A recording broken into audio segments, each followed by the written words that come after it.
नमस्कार, मैं डॉक्टर संजय श्रीवास्तव और हिम्स के इस आफ्टरनून सेशन में आप सबका स्वागत करता हूं। हिम्स जैसे मैं बड़े फक्र से लोगों को कहता हूं कि हॉस्पिटल नहीं, एक वर्कशॉप है। पूरे विश्व में शायद ही ऐसा कोई हॉस्पिटल आप पाएंगे जहां पे हम पेशेंट्स को, अटेंडेंट्स को कुछ ना कुछ सिखाने की कोशिश करते हैं, मगर विडंबना देखिए, लोग सीखना भी नहीं चाहते। इनडिसिप्लिन। आज हम यहाँ पे सब इकट्ठे हैं, इसका सबसे बड़ा कारण है कि हम अपने लाइफ में कहीं ना कहीं इनडिसिप्लिन थे। हम लोग रोज कुछ आपको एक ही आग्रह करते हैं कि डिसिप्लिन को फॉलो करिए, बट नहीं करते। 3:15 हो गया है, नोबडी इज अवेलेबल ऑलमोस्ट, और जो लोग आ गए वो सफर करते हैं, जो लोग नहीं आए उनके कारण। तो आइए, आज का मैंने टॉपिक भी इसी के ऊपर रखा है। अरे मेरा बड़ा ही पसंदीदा टॉपिक है, बड़ा फेवरेट टॉपिक है, क्योंकि मैं अपने काउंसलिंग्स में ये बात हमेशा कहता हूँ कि जब तक मुझे अपनी बीमारी का कारण का नहीं पता लगेगा, मैं उसका निवारण कभी भी नहीं कर सकता। अगर किसी के दिमाग में 1% भी ये शक है कि वो दवाई खा के ठीक हो सकता है, तो जिंदगी में कभी भी ठीक नहीं है, जब तक वो अपने लाइफ के डिसिप्लिन को फॉलो नहीं करेगा। आइए, आज हम लोग अपना एक एनालिसिस करें। हम सब आज बीमार हैं, बट सबके कारण अलग अलग हैं। आइए अपने उन कारणों को समझे। जब तक अपने कारण को नहीं समझेंगे, तब तक आप उसके निवारण पे नहीं जा पाएंगे। तो आज का सेशन उसको डेडिकेटेड है। एक आप लोग से मैं रिक्वेस्ट करना चाहूंगा कि पार्टिसिपेट करिएगा। ये एक वन साइडेड लेक्चर्स नहीं है, ये पार्टिसिपेशन होगा। हम इसको समझने की कोशिश करें, और जब कोई चीजों को समझने की कोशिश करते हैं वो वार्तालाप, कम्युनिकेशन के थ्रू ही होता है। मैं एक्सपेक्ट कर रहा था, इसलिए मॉर्निंग योगा के टाइम भी मैंने अनाउंस किया था सेशन में ले रहा हूँ, और मैं उम्मीद कर रहा था कि सब लोग टाइम पे होंगे, बट ऐसा है नहीं। चलिए, खैर कोई बात नहीं। हिम्स हॉस्पिटल,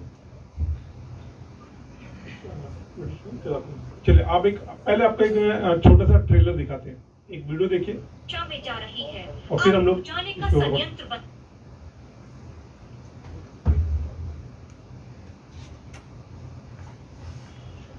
पूरी मेडिकल साइंस गलत दिशा में जा रही है। आग बुझाने का संयंत्र बन गई है। आग ना लगे, इस पर बात करने की किसी को फुर्सत तक नहीं है। दवाइयाँ दवाइयाँ दवाइयाँ, केमिकल्स खा खा कर कैसे ठीक हो सकते हैं? जब हम जान जाएंगे कि दवाइयों की जरूरत तो बहुत ही कम लोगों को है, बाकी लोग तो बिना दवा के भी ठीक हो सकते हैं, क्योंकि बीमारी का इलाज तो ऐसे है जैसे हम आग लगने पर फायर ब्रिगेड को बुला लेते हैं, जबकि हमारी कोशिश होनी चाहिए कि आग लगने ही ना पाए। ठीक उसी प्रकार से हमारी कोशिश होनी चाहिए कि हम बीमार ही ना पड़े।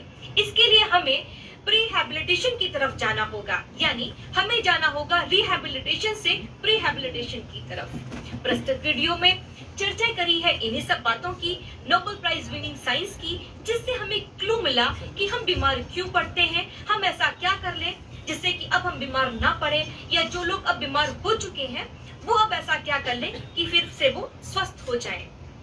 साथियों, आपसे रिक्वेस्ट है कि आप इस वीडियो को पूरी देखें, क्योंकि हमने एक क्वेश्चन पूछा है आपसे जो कि इसी वीडियो से रिलेटेड है। जो कोई भी हमें सही आंसर इसका देगा तो लकी विनर्स को हमारी तरफ से गिफ्ट मिलेगा। रिक्वेस्ट करूंगी कि आप हमारे चैनल को सब्सक्राइब।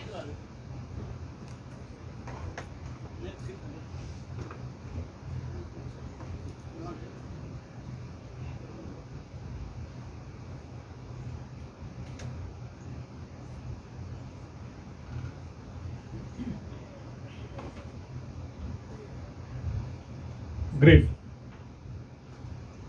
तो आज हम लोग का टॉपिक यही रहेगा, आखिर हम बीमार क्यों पड़ते हैं, ऐसा क्या कारण है और हम क्या ऐसी गलतियां करते हैं। क्योंकि जितने लोग से मैं मिलता हूँ, सबके एक चेहरे पे एक हैरानी होती है और मन में एक क्वेश्चन कि यार मैं तो कोई शराब नहीं पीता था, मैंने कोई नशा नहीं किया, मैं कोई गलत चीज नहीं खाता था, मैं कैसे बीमार पड़ा। ये बहुत बड़ा क्वेश्चन है, और एक गिल्ट फील उनके अंदर खाई जाती है कि मेरा सारा दोस्त तो सब कुछ खाता पीता था, उसको तो कुछ नहीं हुआ और मैं बीमार पड़ा। ये सबके मन में रहता है कि मैंने ऐसा कौन सा पाप कर दिया कि आज मैं बीमार पड़ गया। ये बहुत कॉमन है, बहुत। लेकिन विश्वास करिए, बिना धुएं की आग कभी नहीं लगती। कारण था या कारण है तभी आज आप बीमार हैं। आइए उस कारण को समझने की कोशिश करें। शुरुआत करते हैं जो सबसे मेन टॉपिक जिसके लिए हम लोग बहुत ज्यादा परेशान होते हैं, और वो टॉपिक है डाइट, खाना।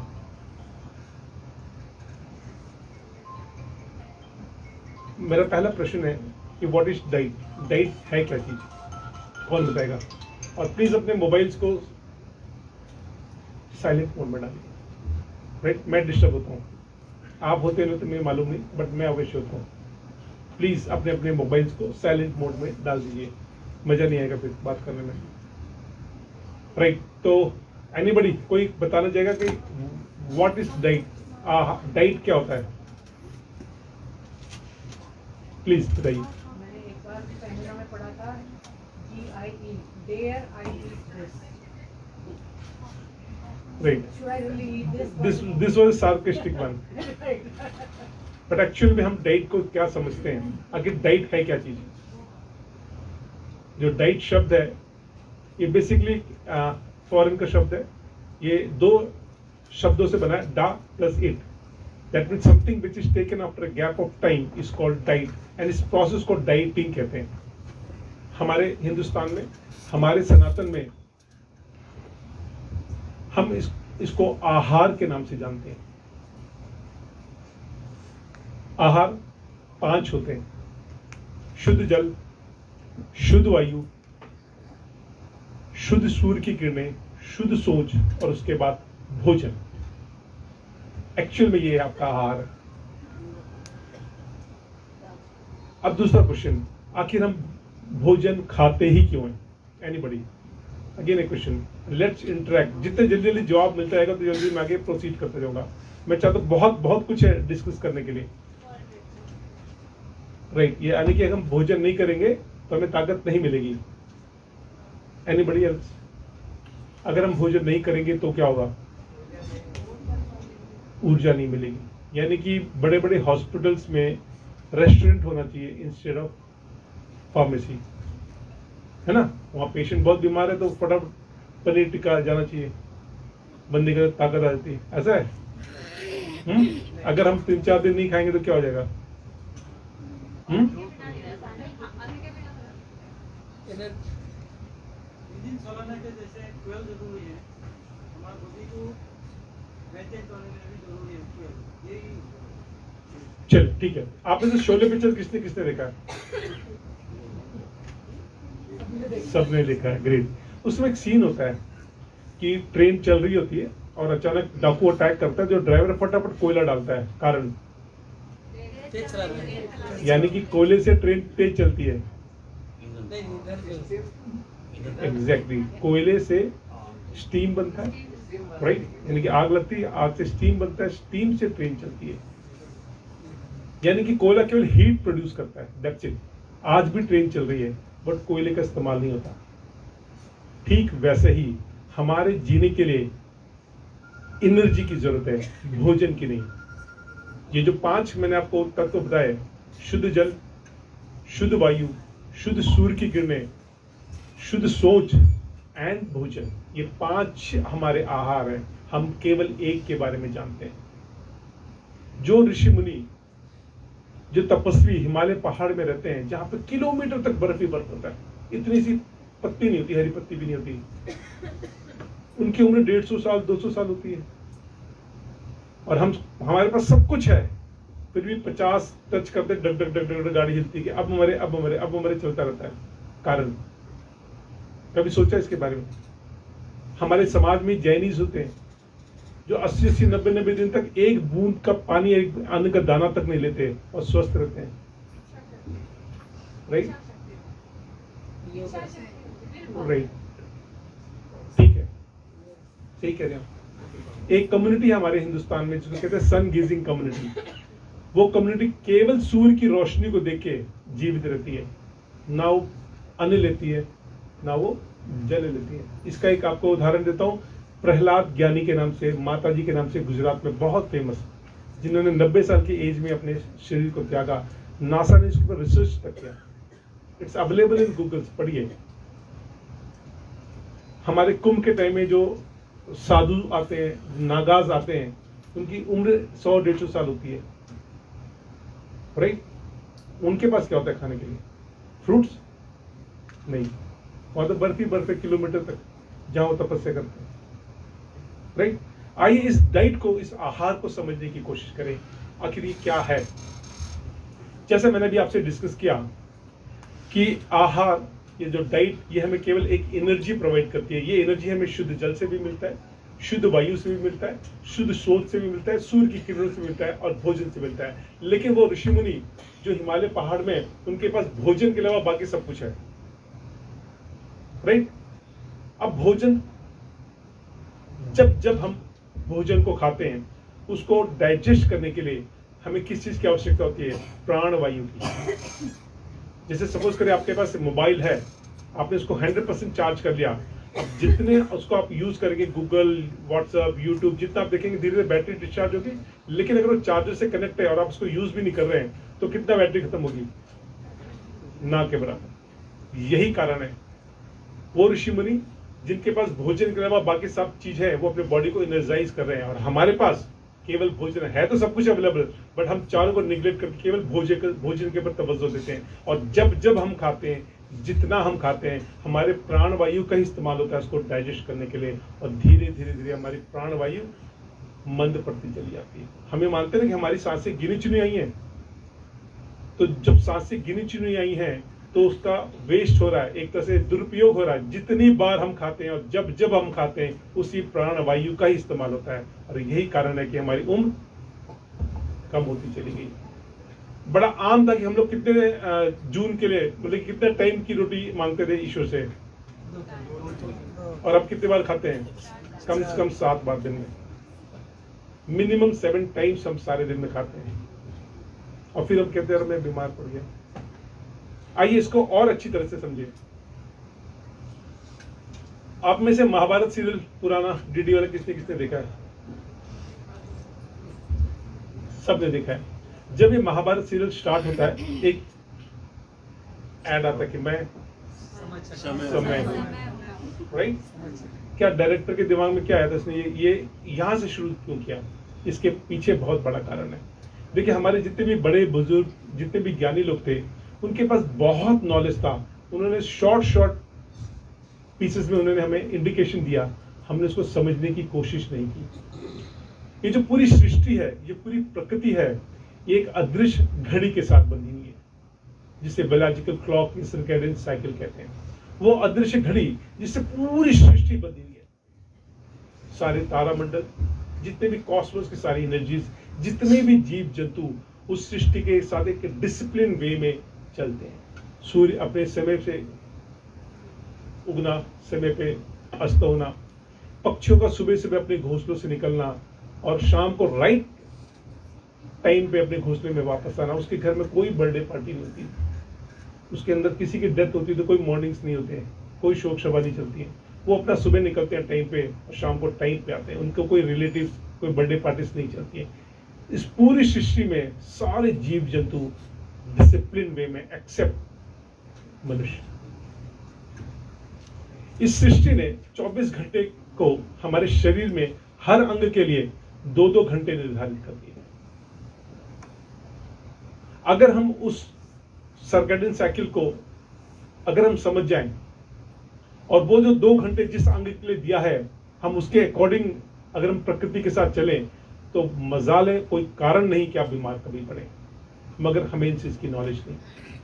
हमें इसकी नॉलेज इसलिए नहीं है कि मेरा मानना है आज हम बीमार हैं, इसका सबसे बड़ा कारण है हमारे पेरेंट्स, और उससे भी बड़ा कारण उनके पेरेंट्स, जिन्होंने ना अच्छी चीजें सीखी, ना उन्होंने अपने बच्चों को सिखाई। हमारे पेरेंट्स को मालूम ही नहीं था, उन्होंने हमें नहीं बताई, और हमारे बच्चे हमें मानते ही नहीं आज। Lack of knowledge. हमारे अध्यात्म को, हमारी नॉलेज को, हमारे ज्ञान को फॉरेनर्स ने रिसर्च कर करके अब वो हमें बताते हैं और फिर हम उसको फॉलो करते हैं।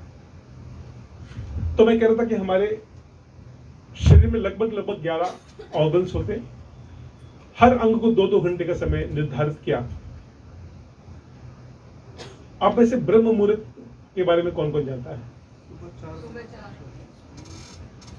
Okay, anybody else? क्या होता है ब्रह्म मुहूर्त? चलिए, ब्रह्म मुहूर्त के फायदे क्या है, क्यों तो उसको इम्पोर्टेंस क्या है, आखिर क्या क्या हो जाएगा ब्रह्म मुहूर्त में, ऐसी कौन सी इंजेक्शन लगा देंगे भगवान? सूर्य उदय होने से पहले जो उसका लालिमा है, जो पहले से पृथ्वी पर गिरती है, उसी के समय के गुड। और कोई इंपॉर्टेंस ऑफ ब्रह्म मुहूर्त, ऐसा क्या होता है? सबसे पहले समझिए कि ब्रह्म मुहूर्त का समय क्या होता है। जिस जगह पे आप रहते हैं उस जगह पे जिस समय सूर्य का उदय होता है उससे 96 मिनट पहले का समय को ब्रह्म मुहूर्त कहते हैं। ये जो 4 बजे का समय इलाहाबाद के समय के हिसाब से प्राचीन काल से चला था, क्योंकि इलाहाबाद एक ऐसा जगह था जो ऑलमोस्ट सेंटर ऑफ अर्थ कहलाता है। तो वहां के समय के काल के हिसाब से ज्योतिषियों ने अपने चीजें को कहना शुरू किया। लेकिन एक्चुअल में ये होता है कि जिस स्थान में भी आप रहते हैं, अगर कोई गोवा में रहता है तो सूर्योदय का समय अलग होगा, जो कर्नाटक में रहता है उसका अलग होगा, जो महाराष्ट्र में रहता है उसका अलग होगा, जो कश्मीर में रहता है उसका अलग होगा। हम लोग डेरा बस्सी में जैसे यहाँ पे 5:30 बजे सुबह सूर्योदय होता है, तो 96 मिनट बिफोर, लाइक अराउंड 3:50 के आसपास लगभग, या 4 बजे आप कहते हैं, ये होता है ब्रह्म मुहूर्त। अब इसकी इंपॉर्टेंस क्या है, क्या सिग्निफिकेंस है ब्रह्म मुहूर्त की? आप में से अगर सपोज मुझे यहां से डेरा बस्सी से दिल्ली जाना है तो कौन सा समय मेरे लिए उपयुक्त रहेगा? मैं किस समय मुझे निकलने से ज्यादा फायदा होगा? कारण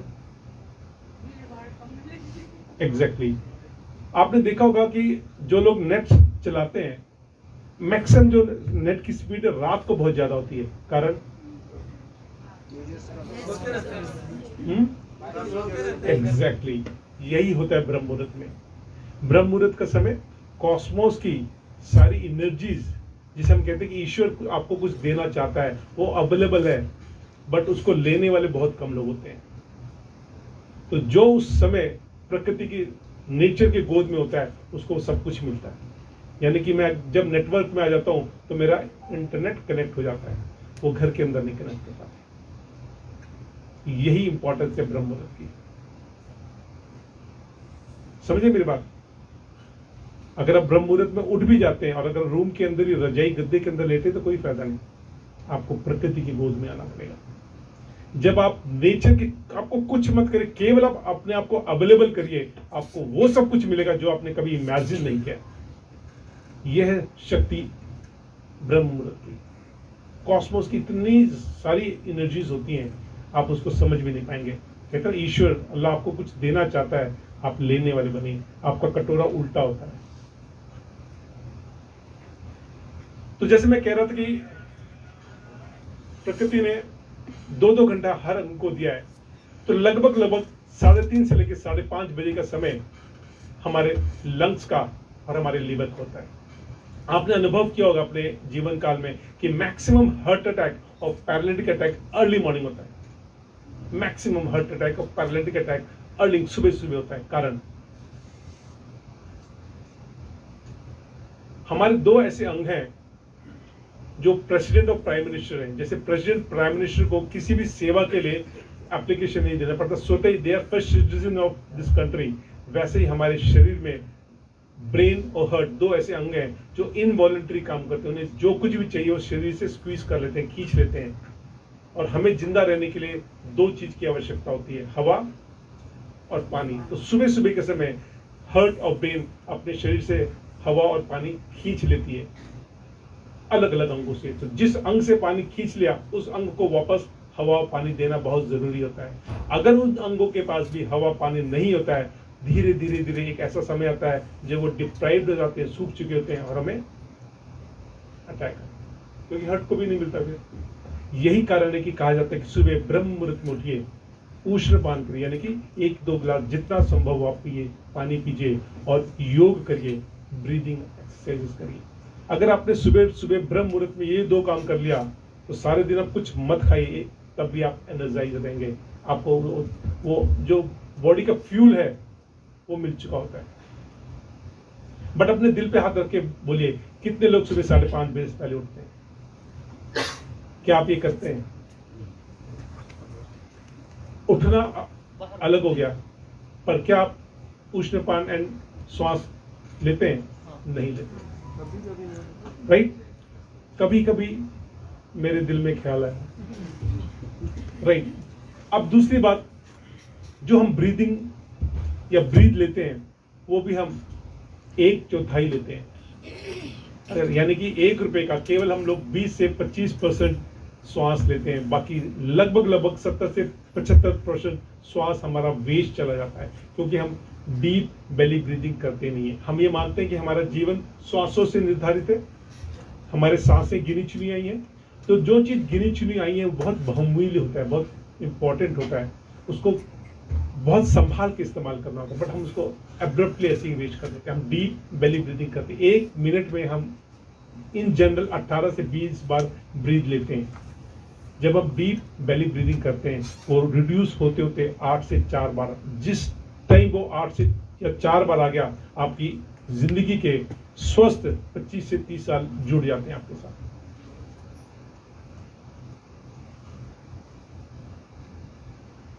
अब दूसरा सीन देखिए, हम घरों में सफाई करते हैं किस चीज से? हवा। दूसरा पोछा, इस पानी। तो शरीर की सफाई के लिए क्या चाहिए? हवा और पानी। और किस टाइम सफाई होती है? Early morning. यानी कि सुबह उठ के अगर हम हवा पानी लेंगे तो ना केवल हमारे शरीर को जो उसका आहार मिल जाएगा, बट हमारे शरीर की सफाई के लिए जो पदार्थ चाहिए, हवा पानी, वो भी सुबह सुबह ही चाहिए। लेकिन हम उठते नहीं।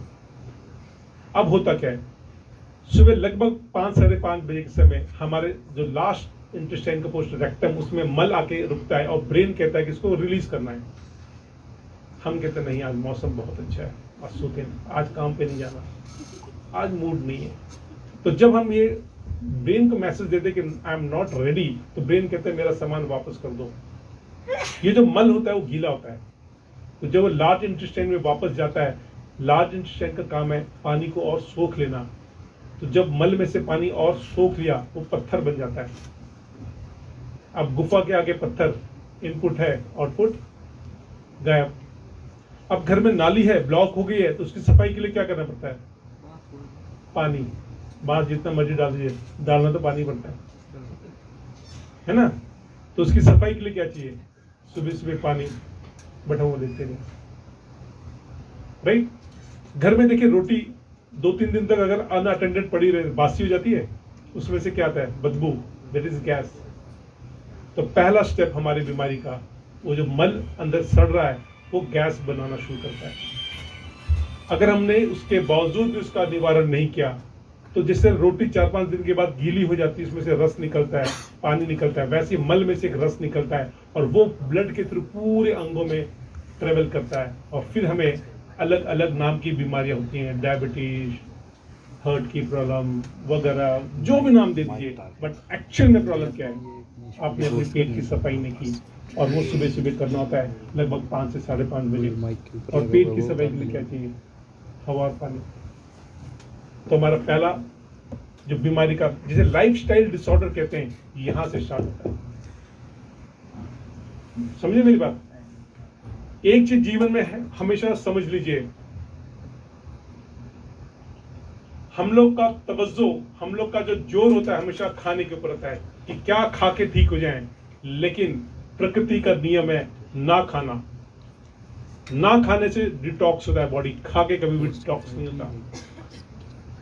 ईश्वर, जिसे हम परमपिता परमेश्वर कहते हैं, सबसे प्यारा जो जीव है वो मनुष्य है ईश्वर का। जैसे हमारे घर में अगर हम 3-4 बच्चे हैं हमारे, तो जो बच्चा मेरे को पूछेगा, मेरे पास रहेगा, मेरा लाडला हो जाता है। लेकिन जो बच्चा मेरे को नहीं भी पूछ रहा है, फिर भी मेरा इमोशन उसके साथ रहता है। मैं मरने से पहले उसके लिए भी कुछ ना कुछ करता हूँ, सोचता हूँ। वैसे ईश्वर को पता था कि मनुष्य सबसे निकृष्ट प्राणी होगा, तो उसने उसके लिए भी एक इंतजाम किया, और उसने एक डॉक्टर बैठा दिया हमारे शरीर के अंदर। उस डॉक्टर का काम था कि जब हम सो जाते हैं, वो सारी भी बीमारी को, टूट फूट को, सबको ठीक करता है। उस डॉक्टर का नाम है लिवर। और उस लिवर का समय शुरू होता है रात के 11 से सुबह 3 बजे। ये लिवर ना केवल आपके खाना के डाइजेशन के लिए इंपॉर्टेंट है, अपितु ये एज ए डॉक्टर जब आप सो जाते हैं, ये आपके शरीर में सारे टूट फूट को ठीक करता है। मगर सुबह जल्दी जल्दी हमें समय नहीं मिलता, दोपहर को मजा नहीं आता, तो सारा कसर हम खाने का रात को करते हैं। सारे पार्टीज, सारे भोग, सारे फंक्शन, तो लिवर के पास कोई ऑप्शन नहीं रह जाता। वो केवल अपना एनर्जी, अपना समय खाना को पचाने में लगा देता है। जो उसका प्राइमरी काम था आपको ठीक करना, जो डॉक्टर का काम था, वो बंद हो जाता है। और ये एक दिन का काम नहीं है, ये सालों साल धीरे धीरे धीरे धीरे हम अपने शरीर को इतना मजबूर कर देते हैं कि एक दिन लिवर कहता है बस अब नहीं, फिर हम बीमार होना शुरू हो जाते हैं। इस पूरे स्टोरीज में कहीं पे भी खाने का कॉन्सेप्ट नहीं है, केवल निकालने का कॉन्सेप्ट है, बॉडी को डिटॉक्स करने का कॉन्सेप्ट है। अब इस पूरी स्टोरी में जो मैंने अभी आपसे डिस्कस किया, आप अपने आप को एनालाइज करिए, क्या आप सही थे?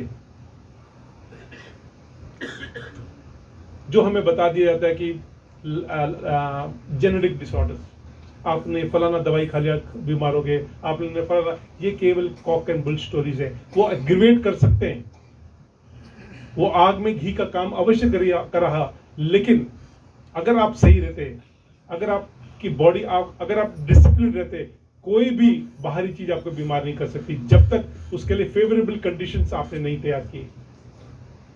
आपके घर में तभी चोर चोरी करने आएगा जब उसको वो माहौल मिलेगा, तो वो माहौल आपने क्रिएट करके दिया बीमारी को। दवाइयां वगैरह तो उसने एग्रीवेट किया, उसको कंडीशंस आपने प्रोवाइड किया। लेकिन ईश्वर ने जो मनुष्य शरीर बनाया, उसके अंदर इतनी क्षमता है कि जिस पल, जिस दिन आपने ठान लिया कि मुझको ठीक होना है, उस दिन से आपका बॉडी रिवर्स होना शुरू हो जाता है। ये क्षमता केवल मनुष्य के पास है।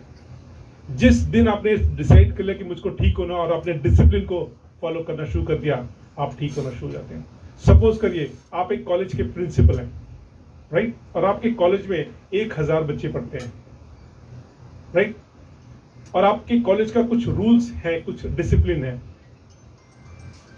10 बच्चे उद्दंड होते हैं, बदमाश होते हैं, कहते हैं हम नहीं मानते, होते सब जगह।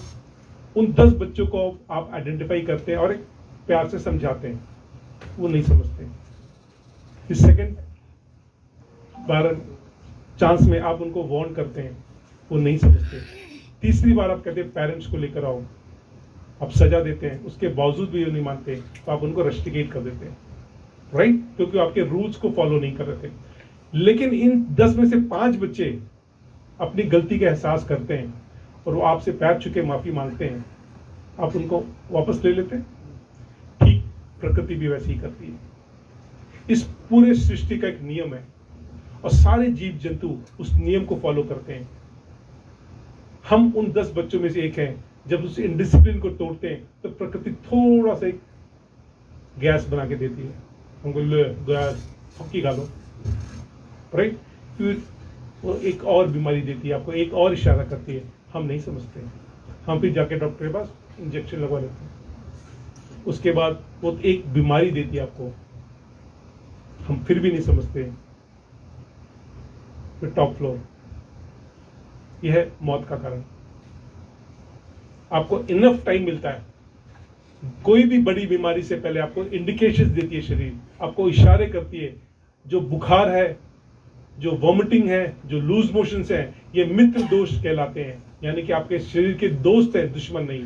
हमें थोड़ा सा बुखार हुआ, हम क्रोसिन खा लेते हैं, हम डॉक्टर की जान खा लेते हैं। थोड़ा सा 2 से 4 लूज मोशन हो गया, पूरा घर सर पे उठा लेते हैं कि हाई मोशन हो गया, हाई लूज मोशन हो गया है। वॉमिटिंग आता है तो कहाँ दे फोन पे फोन डॉक्टर्स को क्या करें, जबकि शरीर कह रहा है कि मुझे आराम चाहिए, बस केवल आराम चाहिए। आप देखिए आपके आसपास जो जानवर होते हैं, चाहे बिल्ली हो चाहे कुत्ता हो, वो बीमार पड़ता है, वो खाना छोड़ता है, सबसे पहले घास खाता है, वॉमिट करता है, धूप लेता है, ठीक हो जाता है। वो किसी भी स्कूल में नहीं जाता, उसके कोई पेरेंट्स उसको समझाने नहीं आते, कोई उसका फैमिली डॉक्टर्स नहीं होता। वो एक जानवर, उसको इतनी सेंस है और हम अपने आप को सुपर कहलाते हैं। And we are so stupid.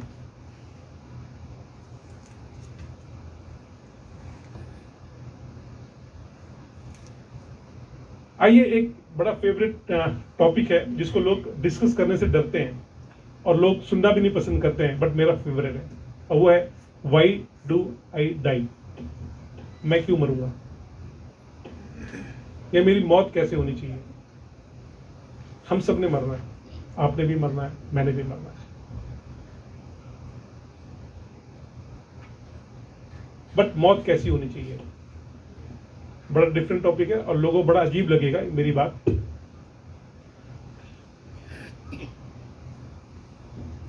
लगभग 30-35 साल के अपने अनुभव में मैंने 2 टॉपिक्स ढूंढे, जिसमें से एक ही सर्कैडियन साइकिल था और दूसरा ये टॉपिक डिस्कस करने जा रहा हूं, इसको पंच तत्व कहते हैं। पंचकोश, नॉट पंच तत्व, पंचकोश। हमारा जो शरीर है ये 5 कोशों से बना हुआ है। ये जो आवरण हम अब देख रहे हैं ये अन्नमय कोश, जो अन्न हम खाते हैं, जो भोजन हम खाते हैं, उससे बना हुआ शरीर है, जिसको अन्नमय कोश कहते हैं। इसके अंदर होता है मनमय कोश, फिर होता है विज्ञानमय कोश, अध्यात्म कोश एंड देन आनंदमय कोश। आपने देखा होगा कि कुछ क्रिमिनल्स बहुत घिनौना काम करते हैं और जब उनको पुलिस अरेस्ट करती है वो स्माइल कर रहे होते हैं, उनको कोई रिग्रेट नहीं होता और हम बड़ा गुस्सा करते हैं, कैसा बेशर्म है, इसको बिल्कुल शर्म नहीं है, अभी भी दांत दिखा रहा है, बहुत गुस्सा आता है। ठीक वैसी जैसे सुअर,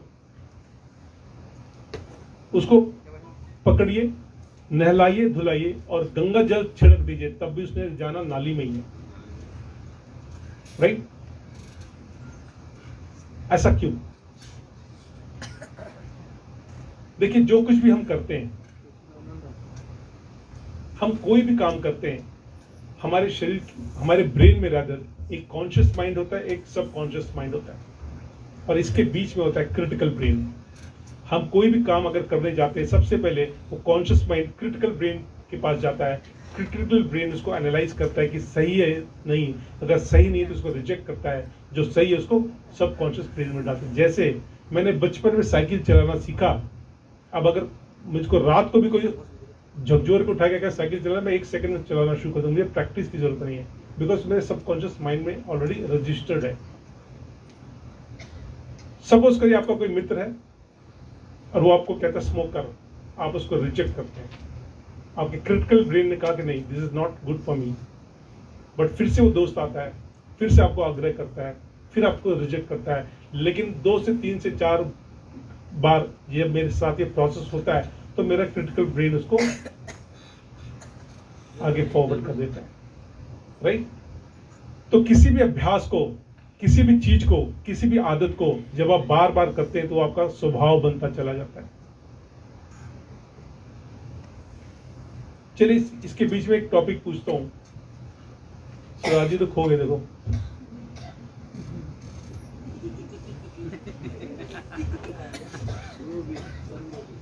मन हम सब ने सुना है और आत्मा हम सब के शरीर में है, इसका अंतर बताइए। मन कहाँ होता है और आत्मा कहाँ होता है, या मन क्या चीज है और आत्मा क्या चीज है? एनीबडी बताइए। आत्मा के विपरीत चलता है। अच्छा, आत्मा हमेशा सही चीज बताती है और मन हमेशा गलत। चलिए और अपने तरीके से एनीबडी एल्स? मन सलामान। बोलिए सर। मन जो है बहुत चंचल होता है। मन में विभिन्न तरह का हमेशा बीजन आती ही रहता है, बट उसको आत्मा जो है, जो उसमें फैक्ट रहता है, उसको आत्मा ग्रहित करता है। आत्मा जो है वह संतुष्टि होती है, जो चीज आपको अच्छा लगता है वो आत्मा संतुष्टि है, और बुरे को जो है आत्मा कहता है। तो जो चोर होता है, जो चोरी करता है, वो तो आत्मा से प्रश्न तो होता ही है। तो बाय नेचर होता है। हाँ, तो फिर वो तो ब्रेन से होता है, वो instinct से होता है। चलिए, सबका अपना अपना एक अनुभव होता है, आप भी गलत नहीं है। मैं अपना एनालिसिस बताऊंगा, मतलब कि ये कहीं से भी पढ़ा लिखा कुछ नहीं है, मेरा अपना अनुभव है, मेरा अपना एनालिसिस है, तो शुड नॉट बी चैलेंज। आप सबने समुद्र देखा है, राइट? समुद्र में जो किनारे के छोर पे जो लहरें हैं बहुत ज्यादा उथल पुथल करती हैं, वही लहरें बीच में गहराई में बहुत शांत होती हैं। तो इस तरह लीजिए कि जो आत्मा है वो समुद्र है और जो लहरें हैं वो आपका मन है।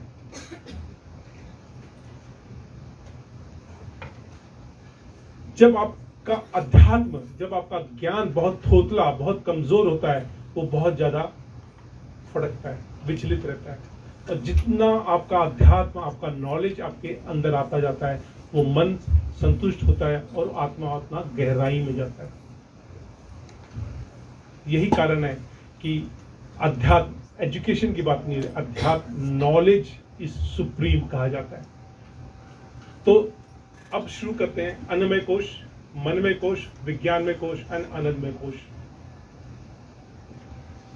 जो कुछ भी मैंने अपने ज्ञानमय कोश, यानी कि जो नॉलेज से मैंने खाना खाया, उससे मेरा शरीर बना, उस शरीर के हिसाब से मेरा मन है, और जैसा ही मेरा मन है उस हिसाब से मेरा आत्मा बना। जो कुछ भी इसमें पहले जो 3 हैं वो नश्वर होते हैं, वो मिट जाते हैं।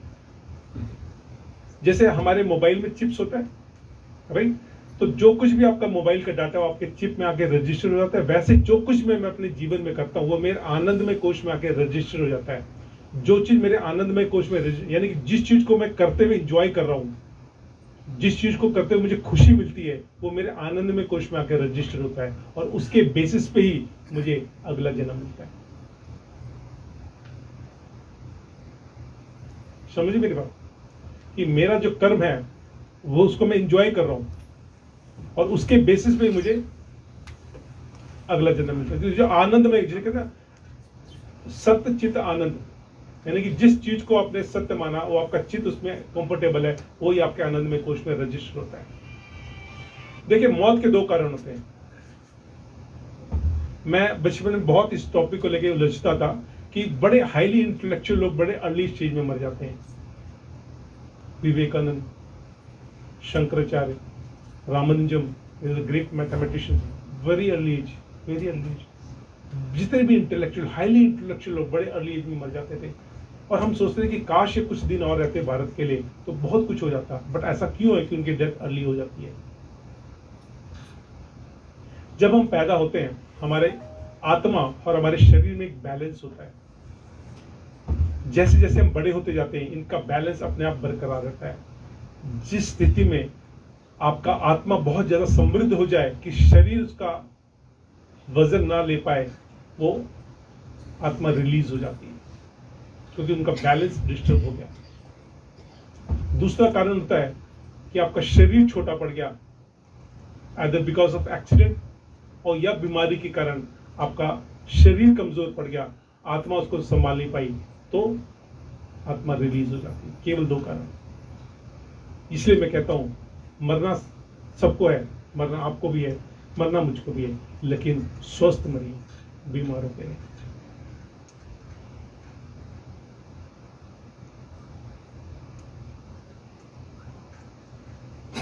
जैसे आपका शर्ट है, राइट? अगर आप एकदम डबल मोटे हो जाएंगे तो क्या करेंगे? शर्ट चेंज कर लेंगे ना। अगर आपका शरीर बहुत पतला हो जाता है तब क्या करेंगे? तभी चेंज। सेम आत्मा वैसी करती है, राइट? मैं यहां पे थोड़ा सा विराम देता हूं। अब आप लोग के मन में कोई क्वेश्चन है किसी भी, देखिए, अब ये मैंने किसी बीमारी के बारे में बात नहीं की, मैंने एक लाइफस्टाइल के बारे में बात की। अब आपके मन में कोई प्रश्न है तो पूछिए। आपकी तबीयत ठीक नहीं है? हैं? पेन हो रहा है डॉक्टर साहब?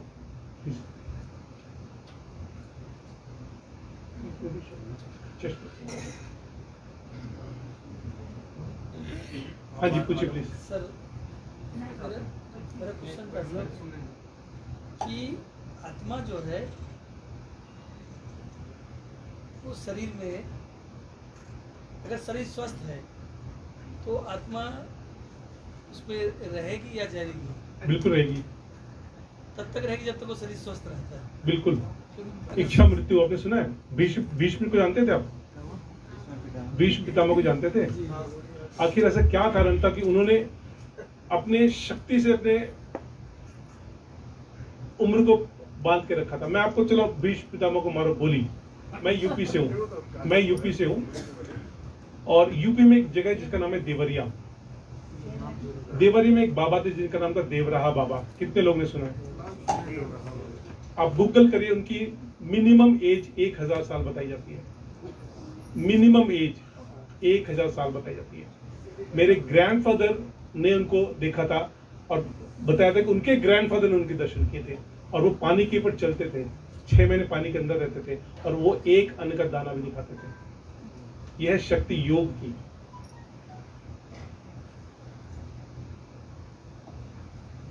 आप इसके डीप में जाएंगे ना, योग में ऐसे ऐसे साधन हैं, आप अपने एज को कंट्रोल कर सकते हैं। मैं बहुत पुरानी बात नहीं करता हूं, जिनको भी बुक्स पढ़ने का शौक है मैं एक बुक बताता हूं।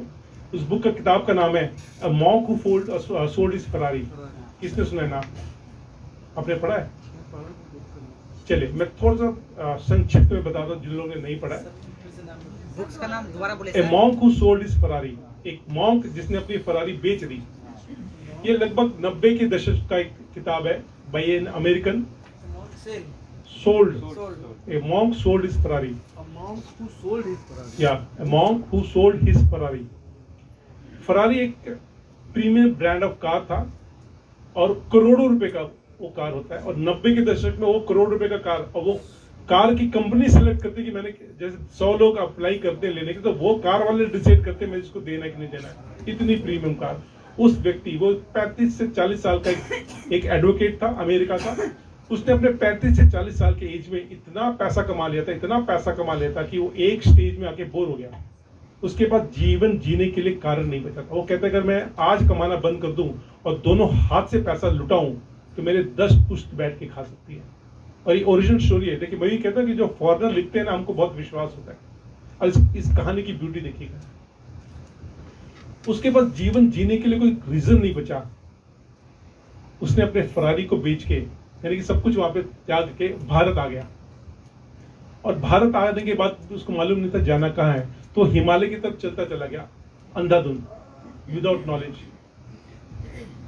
उसने अपनी किताब में लिखा कि बोलता जब मैं एक पहाड़ी की तरफ जा रहा था तो देखा मेरे सामने कुछ लाल चोला पहने कुछ साधु 4 फुट जमीन के ऊपर तैर रहे थे, मतलब तैरते हुए जा रहे थे। बोलते मैंने उनको फॉलो करना शुरू किया। बहुत लंबा चौड़ा लिखा है, मैं शॉर्ट बताऊं। मैंने उनको फॉलो किया। बोलता है एक ऐसी घाटी में हम लोग गए, उस घाटी में रेयरेस्ट ऑफ रेयरेस्ट फ्लावर्स के झोपड़ी बने थे। ऐसे फ्लावर्स, ऐसी खुशबू जो बोलता है मैंने ना कभी सोची, ना कभी इमेजिन किया, ना देखा। और वहां पे लगभग 700-800 लोग थे और लगभग एक व्यक्ति की उम्र 500 साल प्लस थी। ये इसी हिमालय पर्वत की बात हो रही है। और एक फॉरेनर लिख रहा है कि एक व्यक्ति की अमूमन उम्र 500 साल थी।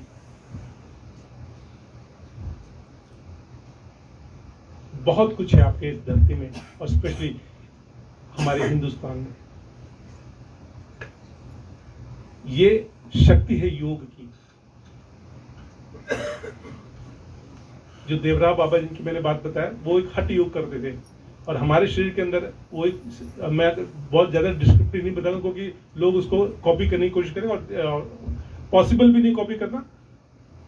आपके जीभ के पास ये जो मांस है, इसको स्ट्रेच करके अपने तालू पे टच करते हैं, रोल करके, और धीरे धीरे जीभ को अंदर फोल्ड करते चलते, जैसे सांप की कुंडली की तरह वो पीछे जाती है। ऊपर एक बल्ब टाइप नुमा एक अंग है जिसको जब टच करते हैं उसमें से अमृत टपकता है।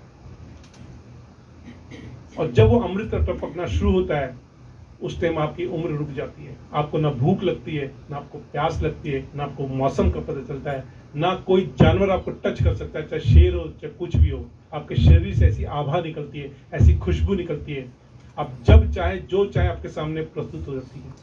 ये सब कुछ इस देह से पॉसिबल है, बट उस स्थिति में जाने के लिए बहुत तपस्या करना।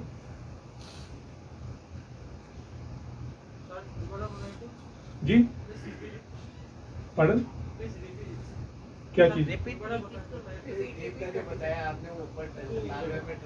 देखिए आपका जबान है, आप इसको ऊपर करिए, देखिए स्किन है, इसको टच करती है, राइट। हठ योग में आता है, कुछ लोग इसको खींच के ब्रेक करते हैं, कुछ लोग ब्लेड से काटते हैं। फिर ये जबान आपकी इतनी लंबी हो जाती है कि आप उसको रोल करते हैं और पीछे टच करना शुरू करते हैं। गले के ऊपर एक पिंड है, उसको वो टच करना शुरू करते हैं तो उसमें से अमृत टपकता है, राइट। इसको एक्सप्लेन नहीं किया जाता, इसको केवल अनुभव किया जा सकता है। वो जब टपकना शुरू होता है आपका उम्र स्टैटिक हो जाता है, रुक जाता है, आपकी बीमारी देखकर रहती ही नहीं है। वैसे भी आपके शरीर से एक वाइब्रेशन निकलता है, एक आभा निकलती है। अगर आप जंगल में भी है तो कोई भी जानवर आपको टच भी नहीं करता है, यू स्टार्ट वाइब्रेटिंग। और जब चाहे आप अपना शरीर जब चाहे जब तक रख सकते हैं, जब आप अपने शरीर को फ्रीज कर सकते हैं, ना श्वास आ रही है ना श्वास जाती है, फ्रीज, जैसे फ्रीज में होता है ना, फ्रीज कर सकते हैं। बहुत कुछ है योग में। हम उस स्थिति की बात नहीं करते, हम केवल सामान्य वर्ग की बात करते हैं। अगर सुबह आप उठते हैं, आइए अब इसको समअप करें चीजों को। सुबह उठिए लगभग 4 साढ़े 4 बजे, फ्रेश होइए, नहाइए धोइए, आधा से 1 घंटा योग करिए।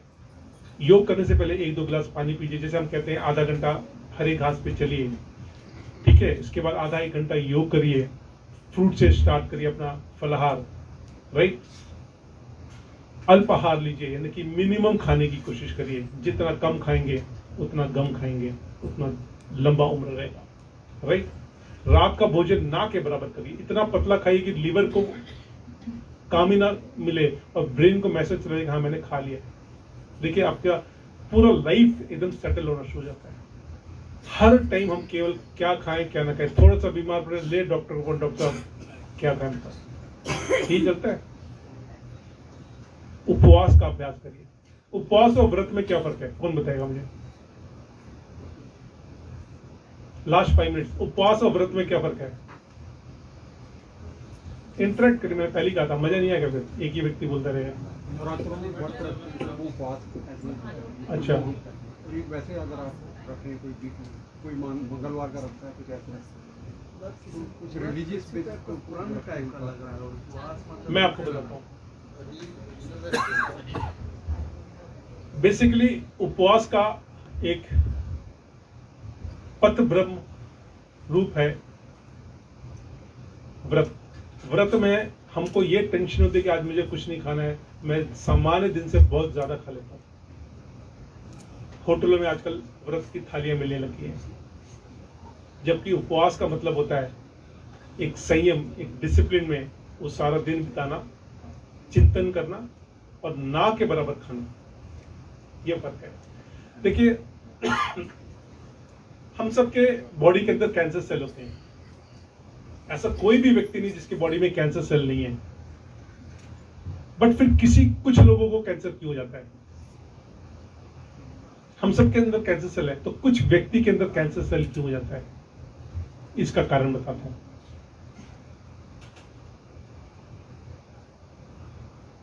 अगेन एक एग्जांपल से समझाता हूं कि सपोज करिए आपके मोहल्ले में छुटपुट चोरी होती है। एक आधा कोई चोर हम बॉदर नहीं करते हैं, लेकिन अगर मेरे घर के अंदर सिक्योरिटी की इंतजाम नहीं है, प्रॉपर इनडिसिप्लिन है, तो चोर मेरे घर में भी चोरी करके चले जाएंगे, राइट। लेकिन अगर मैंने सीरियसली नहीं लिया उस एक आधा इंसिडेंट्स को, तो वो चोरों की हिम्मत बढ़ती है, तो फिर मोहल्ले के बजाय 4-5 मोहल्ले में फैल के काम करते हैं। जब उनका हौसला और बढ़ जाता है क्योंकि वहां पे इनडिसिप्लिन था, तो वो पूरे स्टेट लेवल पे काम करना शुरू करते हैं। और अगर वो स्टेट लेवल भी इंडिसिप्लिन है, वहां की पुलिस एडमिनिस्ट्रेशन सो रही होती है, तो फिर गैंग बना के वो पूरे कंट्री लेवल पे काम करते हैं।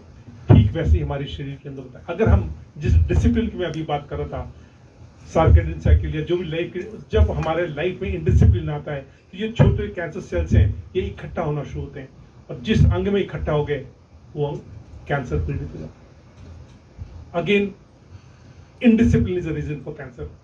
योग में मैं बताता हूं कि जिस अंग में ऑक्सीजन की लेवल नहीं पहुंचती है, ऑक्सीजन नहीं पहुंचता है, वो अंग बीमार पड़ता है। अभी भी एक जापानीज साइंटिस्ट को नोबेल प्राइज मिला था केवल ये बताने के लिए कि ऑक्सीजन के अभाव में कैंसर सेल बनते हैं, जो कि हम हजारों साल से कहते चले आ रहे हैं। तो जब आप अपने लाइफ को डिसिप्लिन कर देंगे तो कैंसर वगैरह कुछ भी उसके सामने टिकता ही नहीं है। अब उपवास का कैंसर से क्यों मैंने रिलेट किया? कैंसर सेल का जो आहार होता है 30 गुना ज्यादा होता है नॉर्मल सेल से। हम जो कुछ भी खाते हैं, कैंसर सेल को 30 टाइम्स वो ज्यादा चाहिए होता है।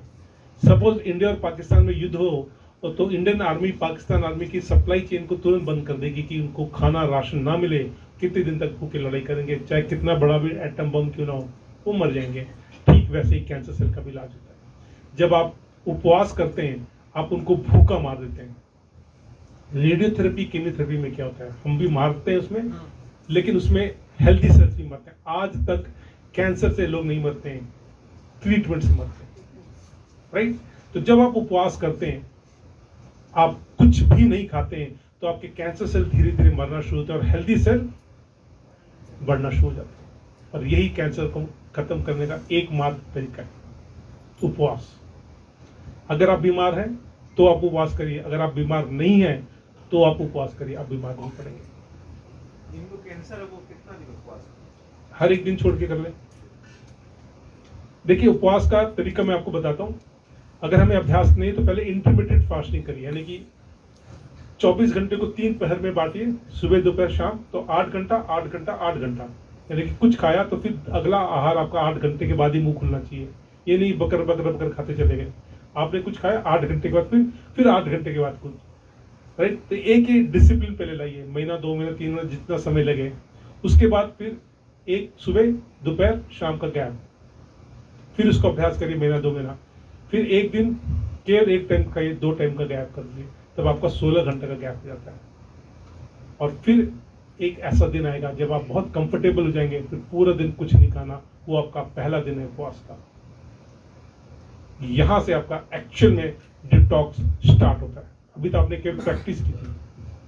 जैसे खाने पे कंट्रोल कर लेंगे तो उसमें पानी भी नहीं पीना है। नहीं, ऐसा नहीं है, पानी पीना है, कोई भी लिक्विड लीजिए आप। उपवास करने से ऐसा बोला जाता है कि पित्त डेवलप होता है, इस तरह का गैस का। देखिए, ये दादी माँ नानी माँ की जो कहानियां हैं, जो लोग यूट्यूब में ज्ञान बांटते हैं, तो बहुत कम पढ़े लिखे लोग। कोई भी चीज साइंटिफिक तरीके से की जाती है। पित्त डेवलप होने के पित्त डेवलप होता है, सही है या जब आप, मैंने कहा इंटरमिटेंट फास्टिंग करते हैं तो शरीर, देखिए पित्त क्या होता है, एसिड। जब आप कुछ खाते हैं तो एसिड आपके शरीर में निकलता है उस भोजन को पचाने के लिए, राइट। तो शरीर को भी एक उसका भी क्लॉक सेट हो जाता है कि इस टाइम अब आप भोजन आने वाला, और बाई चांस आप बिजी, आपने खाना नहीं खाया, वो एसिड रिलीज होना शुरू हो गया, तब आपका पेट खराब करता है। लेकिन मैंने क्या, आप पहले बॉडी को कंडीशन कर रहे हैं, तो आपको ब्रेन को मैसेज चला गया कि आज तो मैंने उस टाइम खाना नहीं है, तो उस टाइम एसिड रिलीज ही नहीं हुआ। समझिए मेरी बात? इसलिए उपवास में जो मालूम रहता है कि हमें आज खाना नहीं खाना, हाँ, तो उसको दर्द नहीं होता। एग्जैक्टली, क्योंकि भूख कहाँ लगती है? दिमाग में नहीं है। ब्रेन में। कभी भी पेट पे भूख नहीं लगती। हम देखो, वो 7 बज गया नाश्ता नहीं आया, 2 बज गया लंच नहीं आया, हम घड़ी देख के खाते हैं, भूख के हिसाब से तो खाते हैं। नहीं, कभी कभी भूख लगता है। वो जो कभी कभी भूख लगता है वो अच्छा है, वो अच्छा बिल्कुल। हम भूख के हिसाब से खाते हैं, हमें तो शायद भूल ही गए कि भूख लगता भी कब है। वो 1:30 बजे चलो चलो लंच खत्म हो जाएगा। अपना वैसा नहीं, भूखी पे खाते हैं, नहीं तो काम या कुछ में ऐसा बिजी ठीक है। रहते उपवास में नारियल पानी ले सकते हैं। बिल्कुल ले सकते हैं। उपवास में नींबू पानी, नारियल पानी, पेठे का पानी लीजिए। आप एलोवेरा का जूस बना के पी सकते हैं, कुछ भी आप लिक्विड फॉर्म में लीजिए, कोई दिक्कत नहीं है। तो अपने आप को हाइड्रेट करके रखना बहुत जरूरी है। देखिए, हम कहते हैं यथा ब्रह्मांडे तथा पिंडे, जैसा ये ब्रह्मांड है वैसा ही हमारा शरीर है। इस ब्रह्मांड में 72% पानी है, हमारे शरीर में भी ऐसा है। इस ब्रह्मांड में जो कुछ भी है वो सब कुछ हमारे शरीर के अंदर, जितने भी तारा मंडल है, जो कुछ भी है वो हमारे शरीर के अंदर है। तभी तो कहते हैं यथा ब्रह्मांडे तथा पिंडे। आप अपने आप को ठीक कर लीजिए, आप अपने आप ब्रह्मांड से जुड़ जाएंगे, प्रकृति से अपने आप जुड़ जाएंगे। प्रकृति कहीं बाहर नहीं, प्रकृति अंदर ही है। हमें अपने आप से जुड़ना है, हम अपने आप से जुड़ते नहीं है। हमारे पास इतना वक्त नहीं है कि हम अपने आप से बातचीत करें। हमें थोड़ा सा समय मिलता है, मोबाइल में शुरू जाते हैं, टीवी ऑन कर लेते हैं, अपने आप से चिंतन कभी करते नहीं है। मैं तो बाथ टब में जाता हूँ, बार बार टोकता हूँ कि अपने आप से बात करो, अपने अंगों से बात करो, कहता हूँ, बट लोग तभी नहीं मानते। ये ईश्वर ने आपको मौका दिया है, एकांतवास को एंजॉय करिए। हम एकांत रहना तो जानते नहीं है, अकेले होते तो डरते रहते हैं।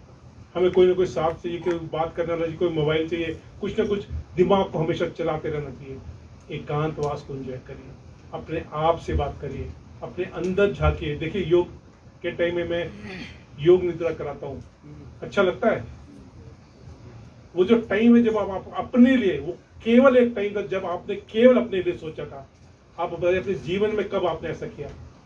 हम हमेशा किसी को खुश करने के लिए लगे रहते हैं, अपने आप को खुश करते ही नहीं है। अपने लिए समय दीजिए। आप अकेले आए हैं, अकेले ही जाएंगे, राइट? सो एनी क्वेश्चन और विल वाइंड अप।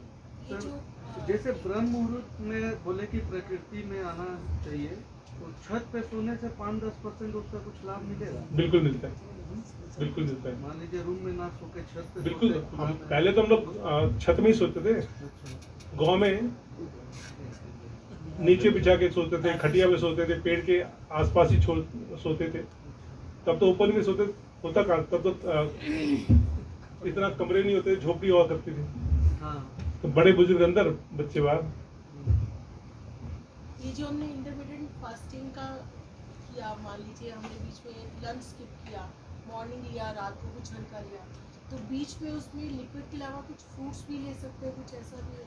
देखिए, जब आप प्रैक्टिस कर रहे हैं, अभ्यास कर रहे हैं, अब आपके शरीर को अभ्यास नहीं हुआ है तो आप खा सकते हैं, लेकिन अल्टीमेटली आपको ना खाने का ही अभ्यास करना है। अदरवाइज अगर आपने दिमाग में डाल लिया कि मुझको कुछ खाना है, तो शरीर की रिक्वायरमेंट बढ़ती है। जो आप सोचते हैं वो अवश्य होता है। जब आपने ठान लिया कि मुझे कुछ नहीं खाना, तो भूख नहीं लगेगी। लेकिन अगर आपने ये ऑप्शन रख लिया कि अगर भूख लगेगी तो मैं कुछ खा लूंगी, तो लग जाएगी।